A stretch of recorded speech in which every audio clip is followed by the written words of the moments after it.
अकेले अकेले कहाँ जा रहे हो, हमें साथ ले लो जहाँ जा रहे हो। तो गाइस ये जो गाना है ये बैंक निफ्टी गा रहा है निफ्टी के लिए, क्योंकि निफ्टी चल रहा है बहुत तेज में और अकेले ही अकेले आगे बढ़ रहा है, बट बैंक निफ्टी बेचारा नीचे फंसा हुआ है। तो समझना पड़ेगा कि आखिर ये क्यों हो रहा है, क्योंकि अगर आप बैंक निफ्टी को नहीं समझेंगे तो ट्रैप होने का खतरा रहेगा। और आज एक्सपायरी इंपैक्ट था या सच में निफ्टी जैसे ऊपर बंद हुई है, तो क्या कहना चाह रहा है बाजार, वही यहां पे समझने का कोशिश करेंगे। देखते हैं बैंक निफ्टी की क्लोजिंग मिली 48,627 पे 137 पॉइंट ऊपर बंद हुई है। और निफ्टी का वीडियो अलग से डालूंगा, वहां भी एक गाना है, जरूर देखिएगा। उसकी क्लोजिंग मिली है हमें 207 पॉइंट ऊपर। और अगर आप देखोगे बहुत कम कभी कभी देखने को मिलता है कि bank Nifty point wise 137 point ऊपर और ये 200 पॉइंट कभी कभी देखने को मिलता है। अगर निफ्टी 200 पॉइंट बढ़े तो बैंक निफ्टी 400 500 600 700 पॉइंट बढ़ जाती है, लेकिन आज नहीं। तो ये समझना पड़ेगा कि इसका क्या इंपैक्ट पड़ेगा। लेकिन उससे भी इंपॉर्टेंट चीज ये है अर्ली मॉर्निंग का जो इफेक्ट पड़ा है। बाजार यहां पे देखो कि गैप अप खुला और गैप अप खुलने के बाद ये जो धड़ाम हुआ है ये बहुत इंपॉर्टेंट एनालिसिस होने वाला है। क्योंकि देखो यहां देखोगे उसके बाद होने के बाद ऐसा नहीं कि यहां रुक गया और साइडवेज रहा बैंक निफ्टी, बट निफ्टी में क्या हुआ, निफ्टी जाके ऊपर ऊपर ऊपर ऊपर और फर्स्ट 5 मिनट कैंडल को भी ब्रेक होने के बाद ऊपर जाके बंद किया। तो निफ्टी का एनालिसिस वीडियो अलग से आएगा, बहुत इंपॉर्टेंट रहेगा, वो भी देखिएगा। लेकिन इसमें आपको समझना पड़ेगा कि बैंक निफ्टी आखिर ऐसा क्या कर रहा है, काफी देर से इसको पकड़ के रखा है।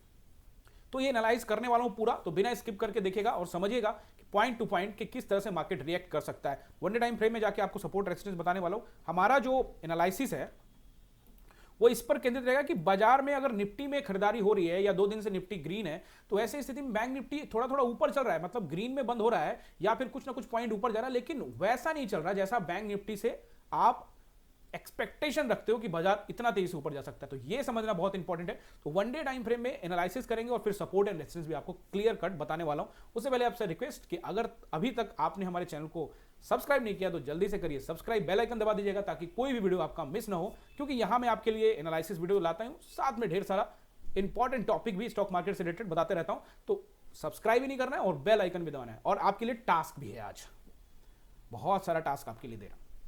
इस वीडियो पे मुझे लाइक चाहिए गाइस, ज्यादा नहीं मांगने वाला हूं, ओनली 30 लाइक करो, 30 लाइक होना ही चाहिए, ठीक है। 30 लाइक चाहिए इस पे, और इस पे कमेंट होना चाहिए 10 कमेंट्स बस। ये धीरे धीरे बढ़ाऊंगा, चिंता मत करिए, लेकिन अभी 10 कमेंट करो। अगर आप ये करोगे तभी टेलीग्राम वाले ग्रुप में आपको ट्रेड मिलेगा, अगर नहीं करोगे तो नहीं मिलेगा। आप मुझे टास्क दे रहे हो तो आपके लिए भी टास्क है, ये आपको करना पड़ेगा। और निफ्टी में भी टास्क मिलेगा, निफ्टी का वीडियो बहुत इंपॉर्टेंट है, वो मिस मत कीजिएगा, क्योंकि बहुत सारे लोग देखो ट्रेड बैंक निफ्टी में के अपेक्षा निफ्टी में करते हैं। बट जैसा मैं वो कहता हूं कि निफ्टी में ट्रेड करो तो बैंक निफ्टी को भी समझो, और अगर बैंक निफ्टी में ट्रेड कर रहे हो तो निफ्टी को भी समझो। तो दोनों एक दूसरे को अगर आप नहीं समझोगे तो ट्रैप हो सकते हो। वन डे टाइम फ्रेम में चल के सपोर्ट रेसिस्टेंस और साथ में सेंटिमेंट समझाने का कोशिश करता हूं। तो चलो आगे एक बार वन डे टाइम फ्रेम में। और वन डे टाइम फ्रेम में हम लोग देखते हैं अगर बाजार को, तो ये जो देखिए समझिए इस चीज को, देखिए 2 ग्रीन कैंडल बना कल और परसों, और आज रेड कैंडल है लेकिन ऊपर है, यानी कल से ऊपर, यानी कि 137 पॉइंट 137 पॉइंट ऊपर बंद हुई है। अब आपको यहां समझना है कि जैसे लास्ट कई वीडियो में समझा रहा हूं कि ये जो 3 कैंडल है ये इंपॉर्टेंट है। अब इसके लो की टेस्टिंग हो गई है, इसके हाई की टेस्टिंग हो गई है। अब इसके हाई की टेस्टिंग होने के बाद इस तीनों कैंडल का जो जोन था उसके लो पर क्लोजिंग मिली है। इसका साफ साफ मतलब है कि इसका जो हाई है और ये जो 10 कैंडल जो बने थे, इस 10 कैंडल का जो लो है, यानी इस जोन का निचला हिस्सा है, और इस तीनों कैंडल का जो ऊपर वाला हिस्सा है, वहां से रिजेक्शन मिला है। पूरा रिजेक्शन तो नहीं कह सकते, लेकिन रिजेक्शन मिला है। इसका मतलब साफ साफ है कि ये एरिया अभी फिलहाल सेलर्स के कब्जे में है। तो या तो बायर्स इतने स्ट्रांग है तो इसके ऊपर में स्ट्रांग है, तो इसके ऊपर में जाके अपना खूंटा गाड़ दे और बोले कि मैं यहां ट्रेड करना चाहता हूं और फिर मैं ये 10 कैंडल को भी निकाल के इसके ऊपर ट्रेड करना चाहता हूं। क्या ऐसा बायर्स करने के लिए तैयार है? तब हम सोचेंगे कि बाजार में थोड़ा सा एक हिम्मत आया है। लेकिन नहीं, आप देखोगे निफ्टी में हो रहा है, लेकिन बैंक निफ्टी, हालांकि निफ्टी में ज्यादा कुछ नहीं हुआ है, लेकिन वो निफ्टी में समझाने वाला हूं, बहुत इंपॉर्टेंट एनालिसिस रहेगा।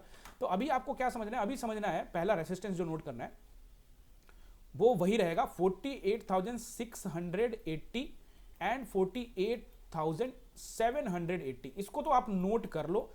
इसके पास बाजार जब भी देखो 20-30 पॉइंट ऊपर नीचे हो सकता है, बैंक निफ्टी है, इतना मायने रखता नहीं है। तो ऐसे स्थिति में ये एरिया रेसिस्टेंस है।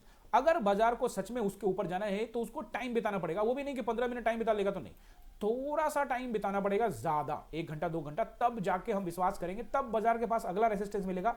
वो मिलेगा आपको 49,000 का एरिया, 20-25-50 पॉइंट ऊपर नीचे भी हो सकता है, इसमें कोई दिक्कत नहीं है। 49,000 का एरिया आपके लिए हाई रेसिस्टेंस रहेगा। तीसरा, अगर बाजार सच में ऊपर जाना चाहता है तो 49,300 के ऊपर में उसको क्लोजिंग देना पड़ेगा। फिलहाल ये एरिया रेसिस्टेंस है। अब नीचे देखते हैं, अगर हम बाजार को ऊपर नहीं देख रहे तो क्या नीचे देख रहे हैं, ये भी आपको समझना पड़ेगा। अगर हम बाजार को नीचे देखते हैं तो अब ये जो 4 कैंडल है, 1 2 3 4, ये इसका जोन, ये भी देखो ना, ये भी 4 कैंडल का छोटा सा जोन बनाया हुआ है, ठीक है। तो इसके ऊपरी हिस्से पे अभी एक सपोर्ट है जो कि बार बार रोक रहा है, और वो एरिया है 48,400 एक्चुअली में। हालांकि अच्छा जो सपोर्ट रहेगा वो 400 के नीचे है, 48,300 का, लेकिन 400 के पास भी आप देखोगे बाजार रुक रहा है बार बार, और वो जरूरी भी है क्योंकि इन तीनों का जो एरिया देखोगे, इन 3 कैंडल का और इस कैंडल का हाई, ये 400 के आसपास में। तो आपका पहला सपोर्ट आपको मिला है 48,400, वहां पे आपको सचेत रहना है, अलर्ट रहना है। 48,400 और 48,300 ये एरिया, अगर ये ब्रेक करके इसके नीचे ट्रेड करता है या एक झटके में निकालता है और उसके नीचे निकाला और थोड़ा सा समय बिताया, तो एक नीचे और ब्रेकडाउन देखने को मिलेगा और बाजार तेजी से आपको 48,000 नेक्स्ट सपोर्ट आपका, अगर 48,300 टूटेगा तो 48,000 के पास आपको बाजार आता हुआ दिखेगा।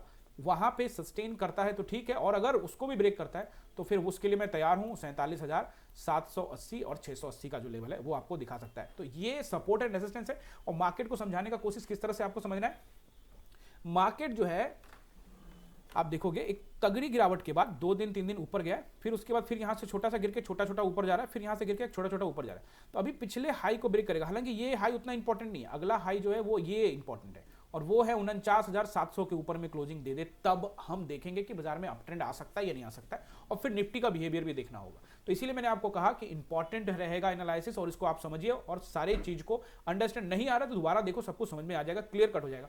आपका रहता है कोई सवाल तो आप जरूर करिएगा। जब भी कोई भी आप सवाल करोगे स्टॉक मार्केट से रिलेटेड, अगर वो सवाल वाकई में इंपॉर्टेंट रहेगा, नेक्स्ट वीडियो में पूरा कोशिश करूंगा कि उसका आंसर दे सकूं। आई होप कि आपने अभी तक मेरी वीडियो को लाइक कर लिया होगा और साथ में कमेंट भी डाल दिया होगा। मिलते हैं अगले वीडियो में, आप सभी का बहुत बहुत धन्यवाद।